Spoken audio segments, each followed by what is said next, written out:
अच्छा, अमेरिका में आपको बताएं कि एक हालिया रिसर्च में साबित हुआ है कि माहौलियाती तब्दीलियां छोटे बच्चों की नशोनुमा और ख़ास तौर पर उनके कद पर असरअंदाज हो रही हैं और बच्चों के कद मामूल के मुताबिक नहीं बढ़ रहे। How strange is that. गुज़िश्ता 1.5 दहाइयों से बढ़ते दर्जा हरारत के साथ पाकिस्तान शदीद माहौलियाती तब्दीलियों से गुजर रहा है और कभी शदीद बारिशें होती हैं, आपको पता ही है, और कभी खुशहाली भी का सामना करना पड़ता है, और ये अवामिल ग़िज़ाई कमी का सबब बन रहे हैं। और सिंध और बलूचिस्तान में 2 साल की उम्र के बच्चों की बड़ी तादाद जो है वो ग़िज़ाइयत की कमी का शिकार है। इसी पे बात करते हैं। डॉक्टर जुल्फ़िकार भुट्टा साहब हमारे साथ मौजूद हैं, director institute of development AKUH।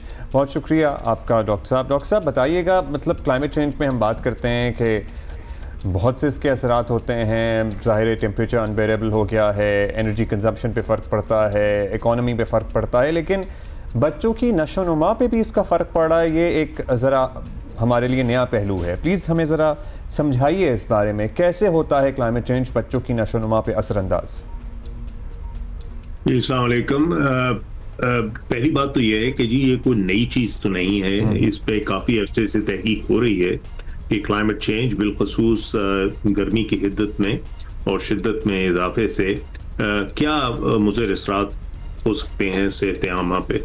तो इसमें बच्चों की नशोनुमा की नज़र से सिंपल बात यह है कि जब दर्जा हरारत बढ़ जाए किसी इलाके का, इस ख़ास तौर पे ओवर टाइम और उसके साथ साथ आपकी एग्रीकल्चर प्रोडक्शन, आपकी ज़रई शोबे में मुश्किलात हों, पानी की कमी हो और क्रॉप प्रोडक्शन आपकी अफेक्ट हो, तो उससे ग़िज़ाई कमी हो सकती है फूड इनसिक्योरिटी की वजह से कि आपके इतना गला नहीं प्रोड्यूस कर रहे हैं कि जो कि आपके अवाम को फीड कर सके।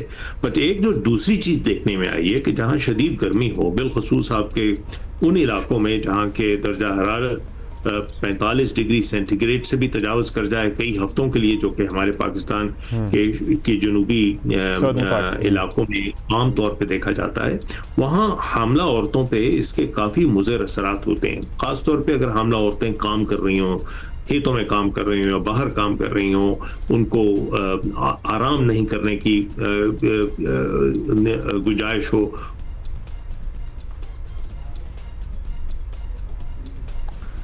अच्छा, एक देखा गया है बच्चे की माँ के रहम में नशोनुमा पे असर पड़ता है। अच्छा, और ये जो है फिर आगे जाके उन बच्चों की पहले साल 1.5 साल में बढ़ोतरी पर असरअंदाज होते हैं। सही। सो एक है फूड सिक्योरिटी से रिलेटेड है, ज़ाहिर है वो अगर ग़ज़ा कम मिलेगी तो फिर उनकी ग्रोथ पे असर पड़ेगा। फिर हामला ख़वातीन जहाँ शदीद गर्मी है और मुसलसल वो मेहनत तलब काम कर रही हैं, वहाँ से ये मसला शुरू होता है और फिर बच्चों में आगे चलकर। डॉक्टर साहब यही बात है अब हम समझने की भी कोशिश कर रहे हैं, क्योंकि आपने कहा 45 डिग्री से ऊपर जहाँ टेम्परेचर्स वगैरह होते हैं और हमारे यहाँ तो होते हैं, वहाँ काफ़ी असरअंदाज होते हैं। लेकिन ये फिनोमिना भी कोई नया तो नहीं है। इतने एरियाज़ हैं, इतने मुल्क हैं, दुनिया के इतने रीजन्स हैं जहाँ टेम्परेचर्स इस किस्म के होते हैं, तो एज सच ये भी कोई नई बात तो ना हुई हो। वहाँ भी प्रेगनेंसीज होती होंगी और वहाँ भी बच्चे वगैरह पैदा होते होंगे। तो जी इसमें यह है कि डेफिनेटली पिछले तिहाई में या 2 दिहाइयों में ख़ास तौर पे ये एक्सट्रीम हीट के जो टाइम पीरियड्स हैं, इनमें इजाफा हुआ है।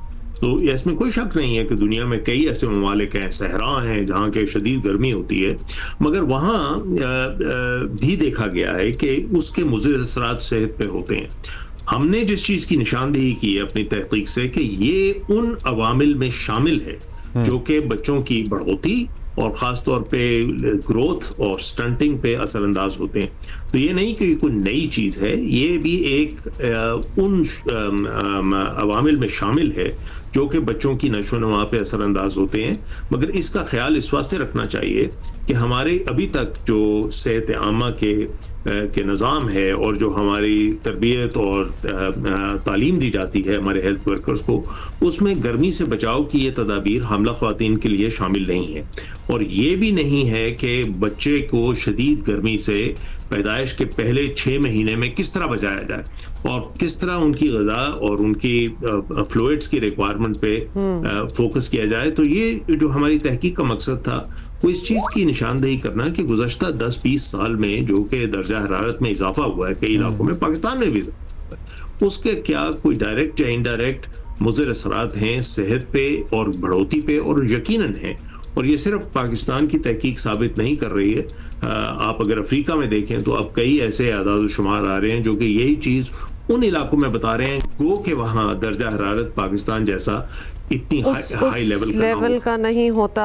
डॉक्टर साहब, ऑब्वियसली आपसे बात करके हमें ज़रा और ज़्यादा ये बात बाबर हो गई है कि शुक्रिया आपके वक्त का, वो फ्यूचर के लिए कितना चैलेंज है। मतलब almost on a regular basis हमें थोड़ी सी और चीज़ें पता चलती हैं कि how they are affecting and shaping. Doctor साहब ने हमें बताया कि बहुत अरसे से इस पे काम हो रहा है, तहकीक हो रही है, लेकिन हमने इस पहलू पे कभी गौर नहीं किया था। That's right.